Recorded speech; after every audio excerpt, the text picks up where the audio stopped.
নমস্কাৰ সকলোকে। আজি হৈছে বিশ্বকৰ্মা পূজা আৰু এই বিশ্বকৰ্মাৰ পূজাৰ দিনাখনে মই স্কুটি চাইকেল ধুই লগতে শৰাই এখনি আগবঢ়াইছোঁ ভগৱানৰ ওচৰত, যাতে ভালে কুশলে বছৰটি পাৰ কৰাৰ ভগৱানৰ ওচৰত শৰাইখন দি আশীৰ্বাদ ল'ব বিচাৰিছোঁ। কাৰণ আজি দেউতাৰ জন্মদিন, কিন্তু দেউতা আজি আমাৰ মাজত নাই আৰু দেউতা সদায় যেন আমাৰ মাজত থাকে, সেয়া আশীৰ্বাদ বিচাৰিছোঁ।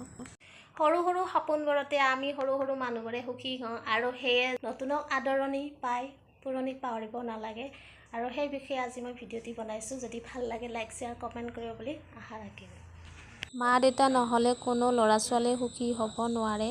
ঠিক তেনেদৰে ভগৱানৰ ওচৰত শৰাই এখন দিলেও ফুল তুলসীৰ অবিহনে শুৱনি নেদেখি, সেয়াই আছিল। এইখন চাইকেলেৰে মই অহা যোৱা কৰিছিলোঁ কোম্পেনীত আৰু 6 বছৰ পাৰ হ'ল এই কোম্পেনীত এইখন চাইকেলেৰে অহা যোৱা কৰি। আৰু এতিয়া যোৱা বছৰ মই দুৰ্গা পূজাৰ সময়ত লৈছিলোঁ এইখন স্কুটিখন। এইখন স্কুটি চলোৱাটো মোৰ সপোন আছিল, কিন্তু দেউতাই বহুত বাধা দিছে, কাৰণ বহুত ভয়, আৰু সেইবাবে দেউতাই এইখন চাইকেল দিছিল। 12 বছৰ হোৱা আজিলৈ চলাই আছে।